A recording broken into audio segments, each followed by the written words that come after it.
Buenas tardes con todos. Mi nombre es Flavio Carrera y les damos la bienvenida a este espacio Bajo Perspectivas, Bienestar Dragón, desde varias voces. Yo soy el coordinador de proyectos de la USFQ y el día de hoy se llevará a cabo nuestro tercer workshop bajo la campaña Sanamente, junto a Perspectivas, que busca hablar de la salud mental rompiendo estigmas.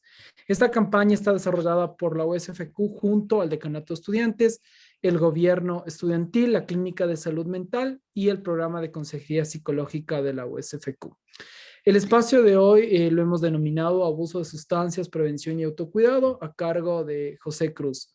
Este espacio está pensado principalmente, como les hemos contado, para hablar de bienestar desde varias perspectivas, aportando al crecimiento y desarrollo de nuestros dragones y futuros dragones de la USFQ. Les recordamos que Perspectivas es una iniciativa promovida por el Decanato de Estudiantes en conjunto con el Gobierno Estudiantil de la USFQ. Hoy me van a acompañar en la moderación Doménica Castro y Belén Vázquez. Hola Dome, ¿cómo estás? Hola Flavio, mi nombre es Doménica y soy integrante de la Comisión de Bienestar Estudiantil. Perspectivas Bienestar Dragón desde varias voces forma parte del proyecto Bienestar Dragón y el objetivo principal es promover un espacio de conocimiento, discusión y preguntas dedicado a dragones buscando maximizar su experiencia. Perfecto, Dome, qué gusto igual tenerte a ti. De igual forma, en este espacio, como les contaba, me va a acompañar Belén Vázquez, que es la coordinadora de la Oficina de Consejería Psicológica de la USFQ. Hola Belén, ¿cómo estás? Estás muteada. Ahí sí. Ahí sí. Hola Flavio y Dome, qué gusto estar con ustedes el día de hoy para abordar un tema tan importante que seguramente va a aportar al bienestar de nuestra comunidad. Les recordamos que el e-workshop de hoy será grabado y está sujeto al Código de Honor y Convivencia de la universidad, por lo que cualquier conducta ofensiva seguirá el procedimiento establecido en el mismo. Perfecto, igual que gusto tenerte, Belén. Siempre chévere tener a personas del decanato que nos acompañen igual en este espacio. Finalmente, es importante agregar que al final de la sesión les vamos a solicitar que llenen una encuesta para conocer sus recomendaciones del espacio de hoy y generar un registro de las personas que asistieron. Y sin más que agregar, te doy paso, Belén, para presentar a nuestro invitado de hoy. Muchas gracias, Flavio. A continuación, una pequeña introducción de nuestro invitado, el doctor José Cruz. Es médico cirujano con título de la Universidad Central del Ecuador, psiquiatra y gerontopsiquiatra de la Universidad de Limoges en Francia, psicoterapeuta, miembro de IGTH, Hipnosis Terapéutica, expresidente de la Asociación Psiquiátrica del Ecuador y vicepresidente de la Asociación Ecuatoriana de Bipolaridad. Buenas tardes, doctor. Gracias por estar aquí. Estás en mute.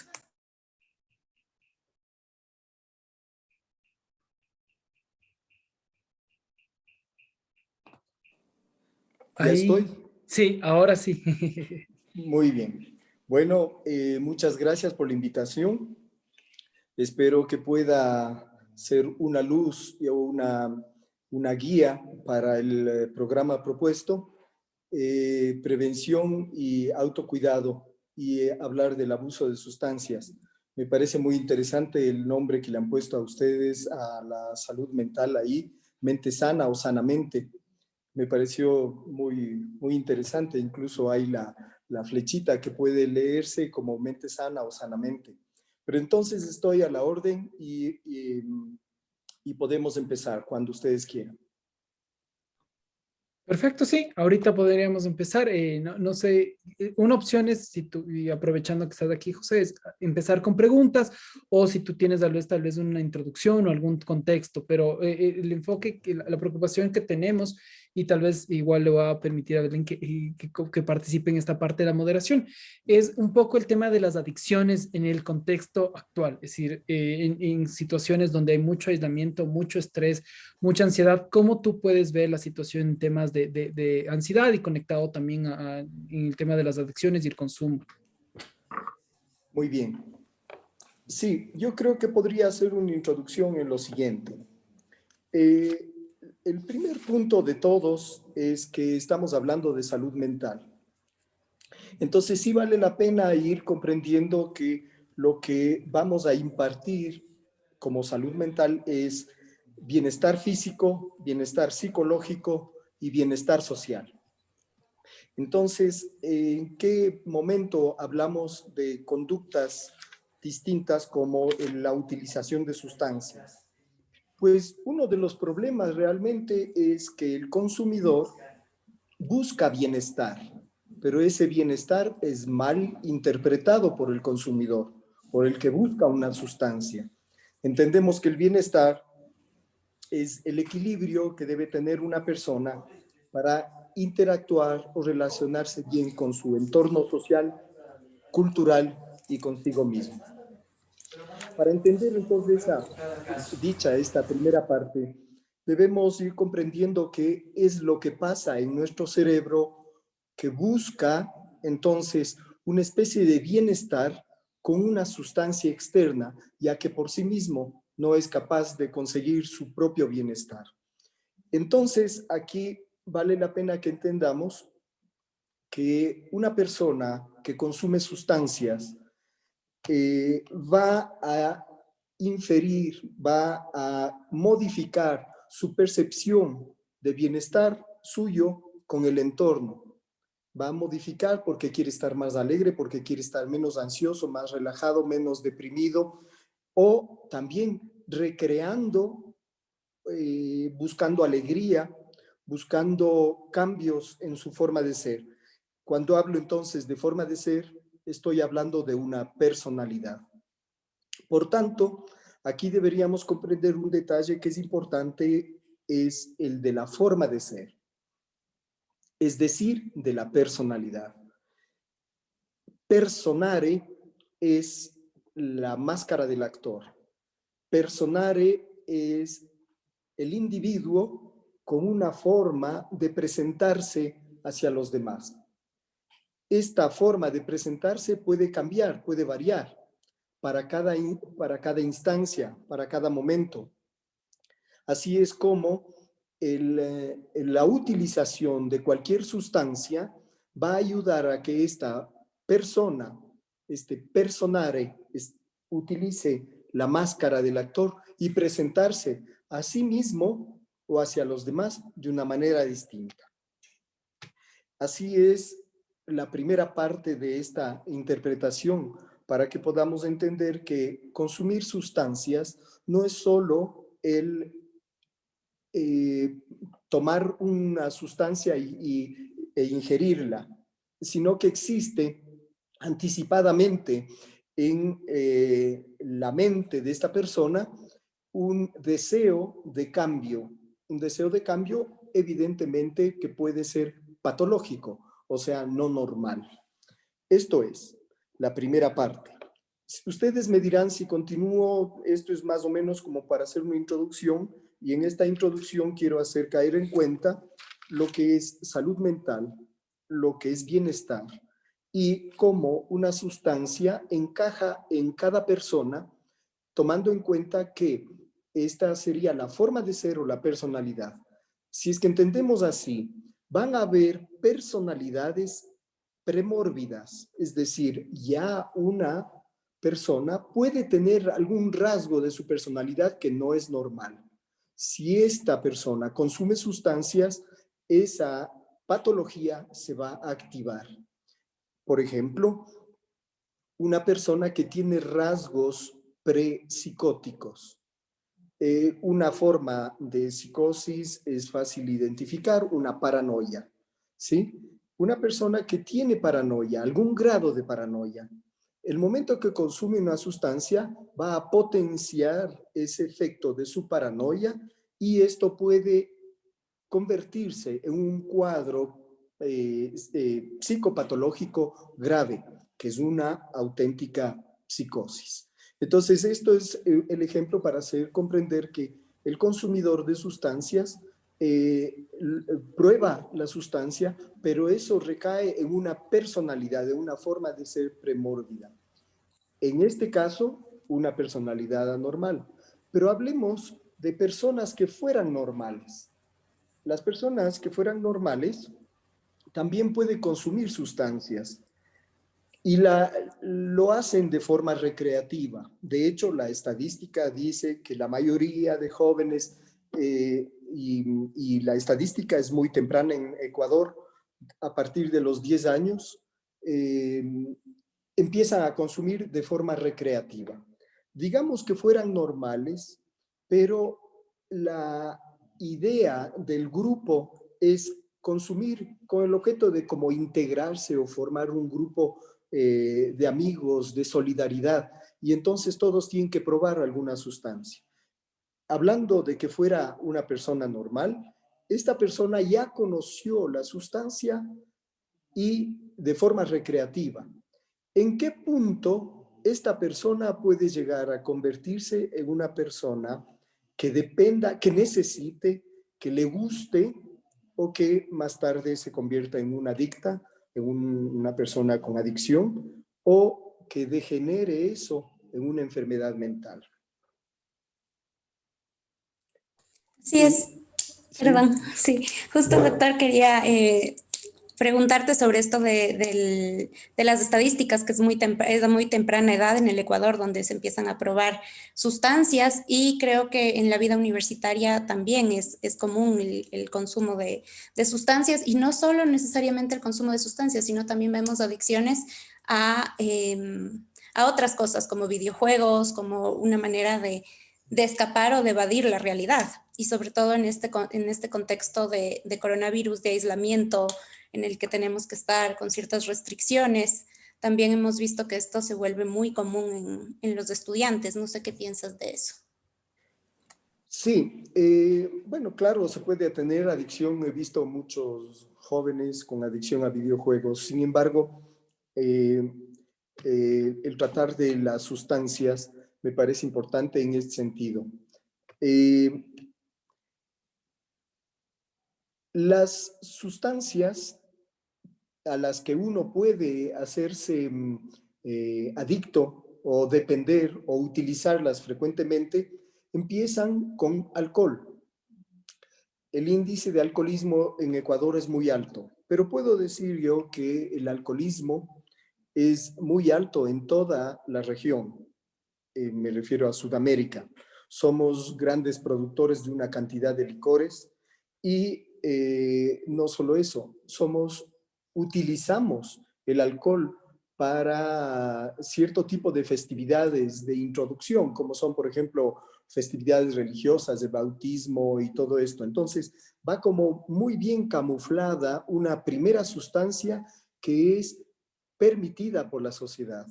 Entonces, lo que va sucediendo en la familia es que empiezan a ver una forma muy libre de la utilización de una sustancia, tanto que esa forma libre es aceptada. El niño, desde muy pequeña edad, está observando que en su casa se consume una sustancia. Sumemos otra sustancia que ya ahora es un poquito más controlada, que es la nicotina. Es decir, la asociación de consumir alcohol y fumar. El niño, desde muy temprana edad, ve eso con mucha ligereza y no le llama la atención ni le parece que lo que se está haciendo está mal. No con eso estoy satanizando o hablando mal del alcohol.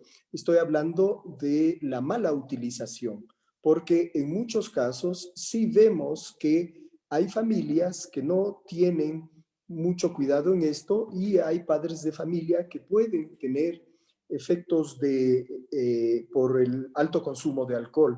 Y entonces los niños están ya observando eso como una manera ligera de llevar todo.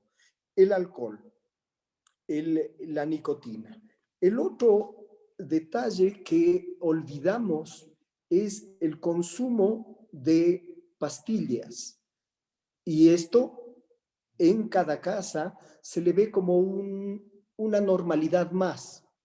Es decir, el tomar una pastilla para dormir, el tomar una pastilla para calmar la ansiedad, está visto como una situación normal. la mamá o en la familia, y estoy ansiosa y me voy a tomar esta pastillita, en fin. Entonces estamos pasando una serie de mensajes que son mal interpretados con la normalidad. Eh, Cuando hablo de normalidad, entonces empezamos a entender que habría una mala concepción de la normalidad.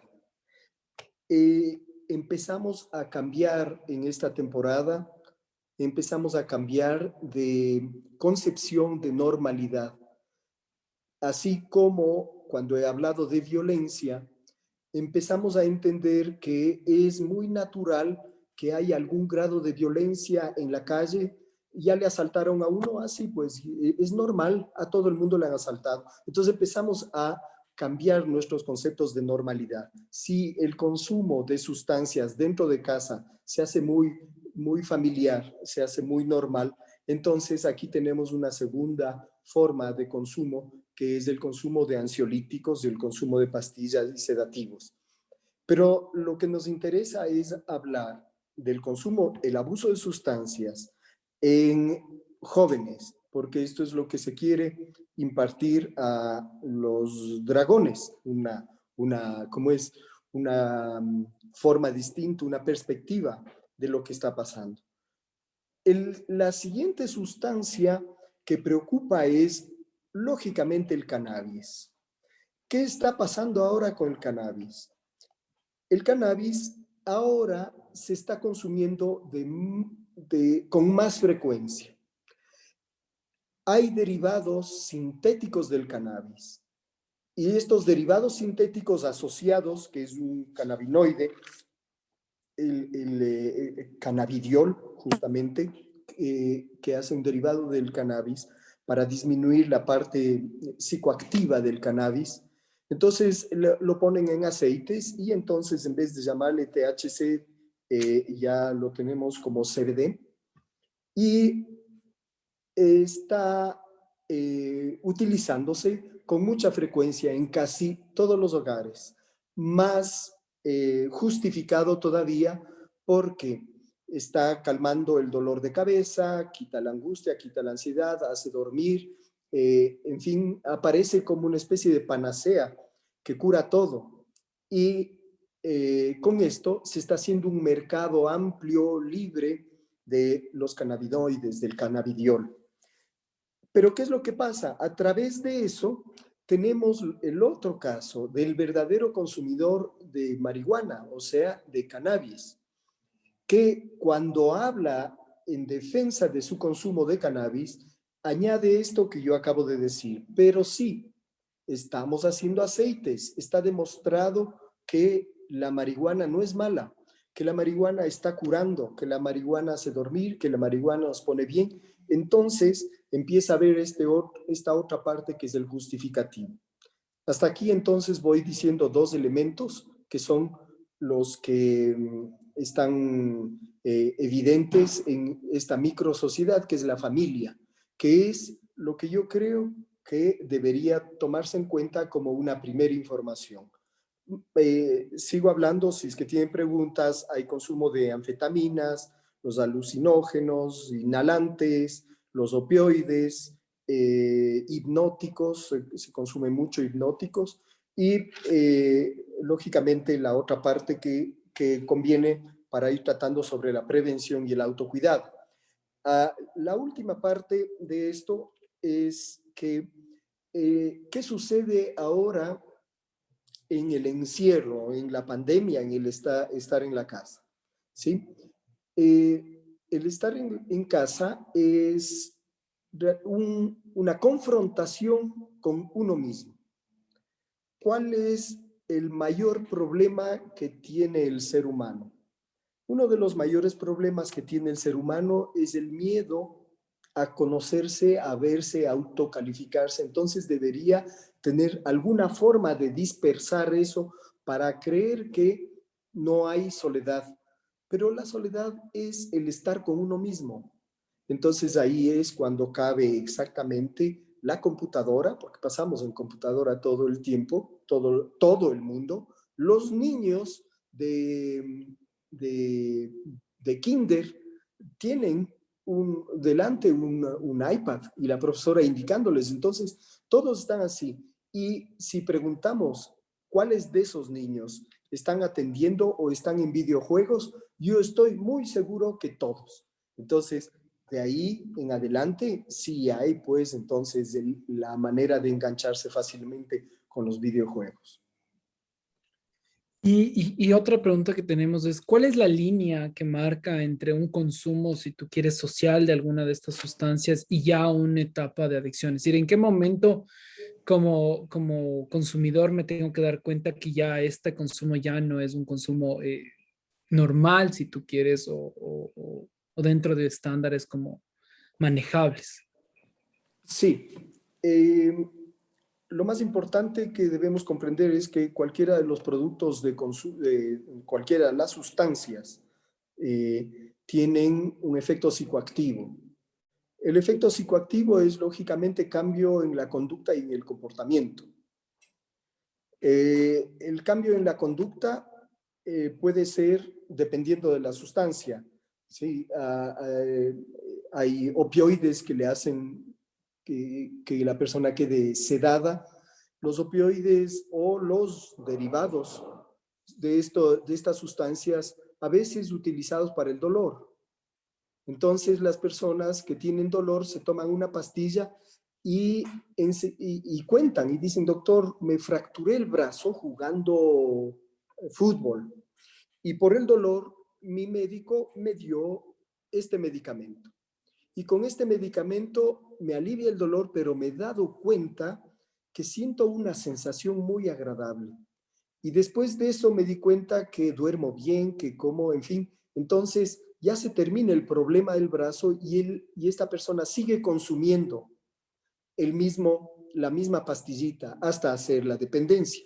Entonces, ¿dónde está la línea roja? Primero, si se observan cambios en el comportamiento. El segundo punto es evidente, es la necesidad de seguir consumiendo. El tercero de todos los puntos ya es la presentación de psicopatología, es decir, ya manifestaciones que ya no son normales. Y el quinto punto es que al no consumir la sustancia, esta persona busque la sustancia porque se le acabó o porque se desespera porque no tiene o porque se siente inseguro. Entonces estamos hablando ya de una dependencia que tiene las variables estas, que son dependencia física, dependencia psicológica. Entonces, ¿dónde está la línea roja calificando estos 5 puntos? Muchas gracias. Tenemos una pregunta de Nicolás. Podemos darle paso a Nicolás. Sí, hola y muchas gracias por la conferencia. Bueno, yo tenía una pregunta básicamente centrada en el uso de placebos para tratar de aminorar el uso de adictos, para aminorar la adicción de las personas. ¿Qué tan comprobado está de que, o cuál es la eficacia de utilizar placebos para aminorar la dependencia de la gente? Bueno, el placebo va a ser una imitación de la sustancia, es decir, va a ser un reemplazo. No está bien considerado la utilización de placebos. Si es que a la persona que está consumiendo marihuana le vamos a dar un placebo, es decir, le vamos a dar de fumar, digamos que en vez de que fume marihuana le damos un cigarrillo. El hábito y la forma y la conducta se está repitiendo.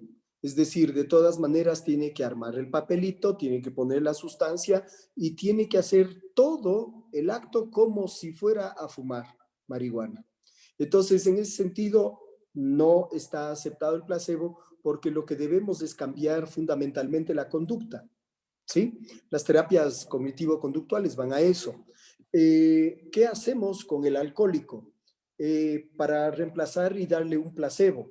Entonces le hacemos tomar otra cosa, pero él va a tener que tomar y beber como si fuera el alcohol. Va manteniendo la conducta. Lo que estamos haciendo nosotros es el cortar absolutamente el consumo, para que la persona aprenda a enfrentar situaciones difíciles, llegando a contestar el compromiso que tiene de no consumir. Esta es la regla de 3 que yo repito a mis pacientes, que se llama yo ya no. El yo ya no quiere decir yo ya no consumo, ya dejé, ya me aparté. Lo otro sería, ¿sabes qué? Yo ya no fumo, pero mientras ustedes fuman esto, me voy a fumar este otro que es igual o parecido. Entonces, estamos todavía cayendo en la misma conducta. No hay la utilización de placebo en los consumidores de hipnóticos o de otras pastillas, porque lo que queremos es educar justamente esa parte que no permite que la condición cerebral, nuestro cerebro, recibe rápidamente los mensajes de las condiciones de vida, y si le damos un placebo estamos haciendo la misma conducta, repitiendo la conducta. Hay otros detalles que yo creo que hay que tomar en cuenta. Habíamos hablado del alcohol. El alcohol es una puerta muy importante para que lleguen el resto de sustancias. Eso hay que tomar en cuenta. Casi todos los grupos o casi todas las personas que en algún momento aparecen consumidores de sustancias siempre pasaron primero por alcohol. No necesariamente convirtiéndose en alcohólicos, pero sí consumieron alcohol. Entonces, la primera experiencia generalmente es el poder integrarse en el grupo, y eso se hace a través del alcohol. ¿Qué es lo que va pasando en nuestro cerebro? En nuestro cerebro se generan receptores para el alcohol. Entonces, el momento que tenemos en el cerebro receptores para el alcohol, la molécula del alcohol llega y se encaja perfectamente. Cuando ya estamos consumiendo mucho alcohol, tenemos más receptores. Es decir, que ya no va a ser suficiente tomar una copa, tenemos que tomar 2, pero tenemos que copar todos los receptores. Si estos receptores no están completos, entonces viene una sensación de ansiedad, de necesitar tomar otra copa. Entonces así se va completando. Este ejemplo que les doy puede pasar también con marihuana. La primera vez que se consume el THC, nuestro cerebro elabora ese tipo de receptores específicos para el THC, y en la medida que va pasando, aumentan esos receptores, al punto que la persona que ya empieza a consumir con más frecuencia, tiene que satisfacer todos estos receptores. Por eso es que necesita más ocasiones, más veces. Un receptor abierto, sin la sustancia que le ocupa, entonces va a tener ansiedad. La manifestación va a ser ansiedad. Y la persona que tiene ansiedad empieza a sentir la necesidad del consumo. Esta sería una explicación muy rápida, muy esquemática, sin entrar a la bioquímica pura, en donde hablamos ya de otro tipo de receptores, para entender cómo una persona poquito a poco va haciendo va elaborando esa capacidad de poder recibir más y más sustancias. Ahora, recordemos que no hay consumidores de una sola sustancia. Hay muchos consumidores mixtos, ¿no? El consumidor de alcohol con cocaína, el consumidor de marihuana con cerveza. Es decir, van acomodando y van haciendo cada vez más el fenómeno de tolerancia. La tolerancia es el cada vez ir necesitando más y mucho más dosis de la sustancia. ¿Tenemos alguna pregunta? Sí, tenemos dos preguntas, las manos levantadas de Matías y Belén, que les voy a dar paso, y también Doménica tiene unas preguntas del público. Belén, chicas. Sí, muchísimas gracias por la charla. A mí la verdad es que este tema me interesa mucho y quería preguntar, yo he oído hablar mucho sobre el tema de la personalidad adictiva. Y bueno, primero quería saber si es que esto es un fenómeno real o de pronto es más como solo una expresión o un convencionalismo. Y lo otro es, en caso de que este sea un fenómeno real, ¿cómo podemos saber o qué indicios podemos ver de que alguien tiene una personalidad adictiva? Bien, la primera parte no entendí. Es decir, estamos frente a un fenómeno real. Esa parte no entiendo. Desde luego, sí voy a contestar con respecto de la personalidad adictiva. Pero si me puede explicar nuevamente a qué te refieres con si esto es un fenómeno real. O sea, si es que esto de verdad existe, de verdad se manifiesta en las personas de una manera particular, o Bueno, es solo una idea, una hipótesis, no sé. a ver, respondería de esta manera, ¿sí? El consumo de sustancias es un hecho real. Es real que la persona que consume alguna de estas sustancias tiene cambios bioquímicos en su cerebro. La bioquímica del cerebro se altera, es un fenómeno real y demostrado. Tenemos imágenes, neuroimagen, en donde el cerebro tiene modificaciones en la neurotransmisión. Entonces es un fenómeno real. La otra parte, eh, el, el momento que hablamos del cerebro, estamos hablando de la parte anatómica, biofísica, de cómo éste reacciona a una sustancia o un químico o un bioquímico externo. Por tanto, hay una modificación bioquímica. Esto es entonces real. Pero, ¿en dónde está en todo ese contexto la personalidad? La personalidad no está solo y exclusivamente ubicada anatómicamente en un cerebro. La personalidad sería el todo. Y personalidad tiene que ver incluso con herencia.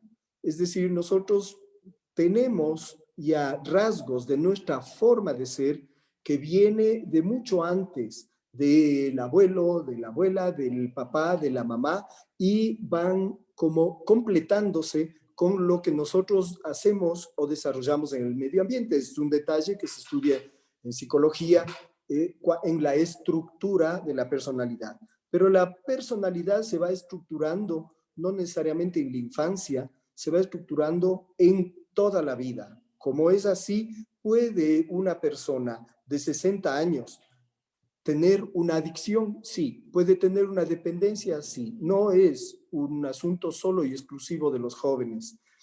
La otra parte que debemos conocer es que una personalidad de estructura que ya trae en sus genes o ya trae en sus genes una condición que le llamaríamos premórbida, puede tener entre esa premorbilidad, podría tener un carácter adictivo. Si una persona tiene en su familia el abuelo diabético, la abuela diabética, papá diabético, la mamá diabética, llega a la vida esta persona nueva con una condición que es un carácter que se activa muy probablemente a que pueda ser diabético. De ahí en adelante, ¿qué sucede para que esta persona se convierta en diabético? Que no cuide su alimentación, que se exponga a situaciones de ayuno extremo, en fin. Entonces, estamos hablando de una personalidad premórbida, o sea, una condición para una prediabetes, pero si se cuida, no cae. ¿Qué podemos decir de las adicciones? Lo mismo, una persona puede tener esa condición premórbida, o sea, preadictiva, y ahí entonces estamos hablando de la personalidad que puede tener adicción o una personalidad adictiva. Con eso contesto las dos cosas. Perfecto, muchísimas gracias, José.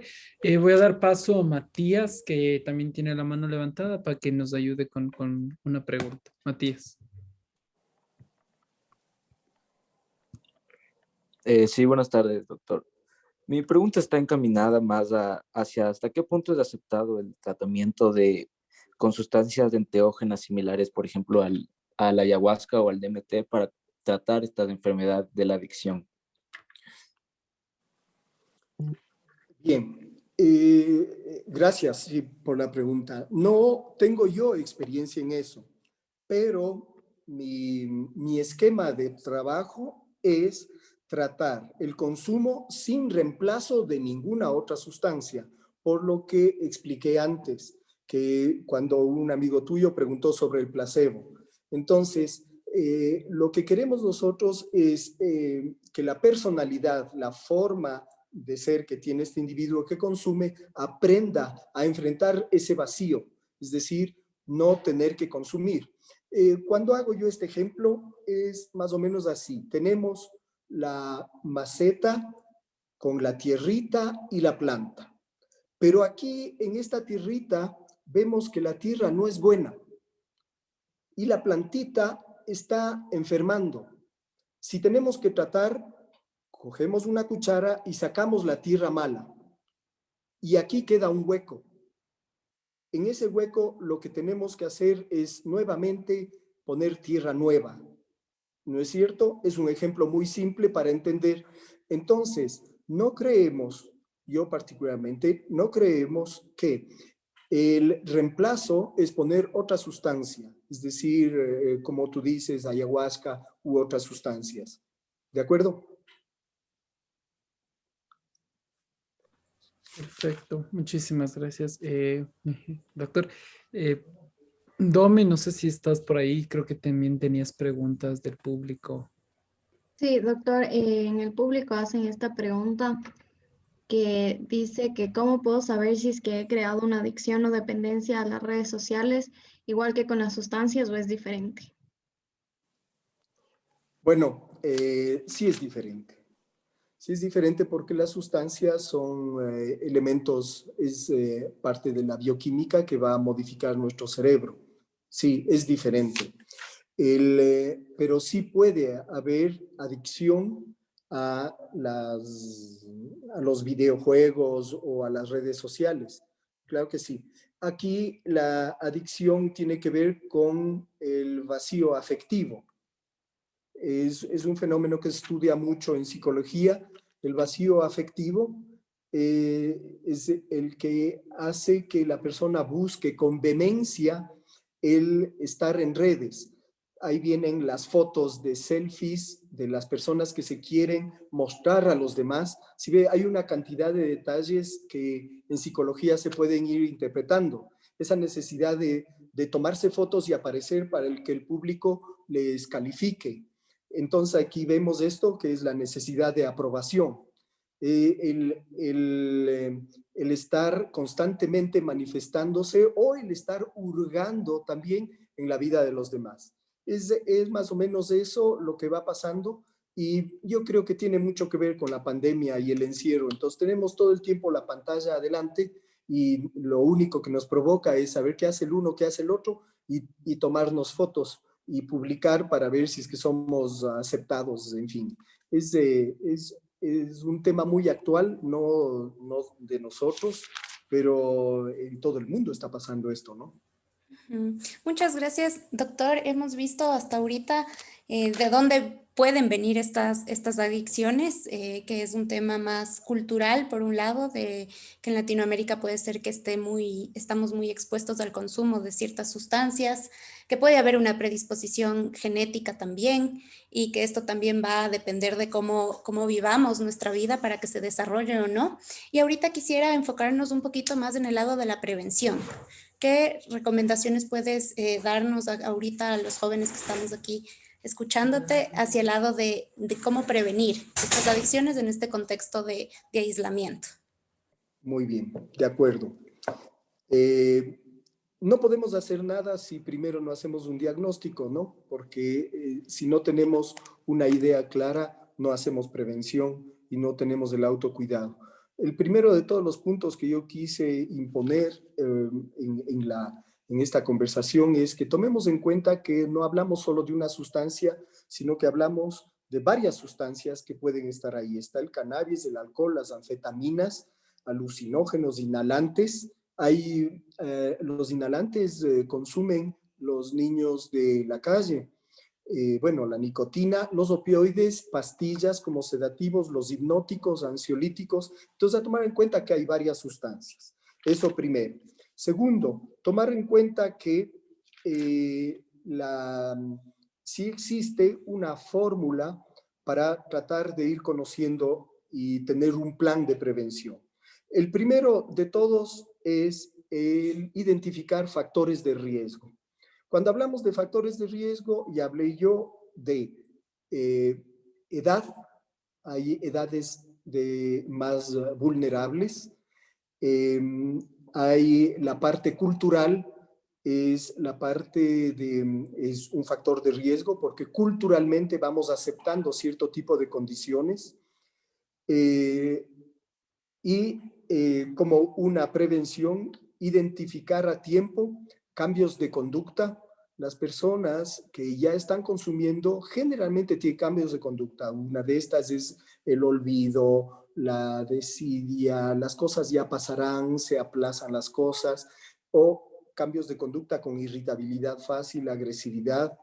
El tener cuidado porque hay muchas sustancias que son toleradas socialmente.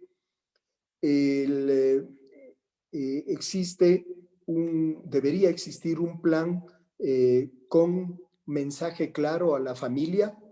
Yo creo que eso es importante. Entender que muchos de los problemas con el consumo de sustancias tiene que ver con la adaptabilidad. Hay muchas personas que tienen problemas en la adaptación.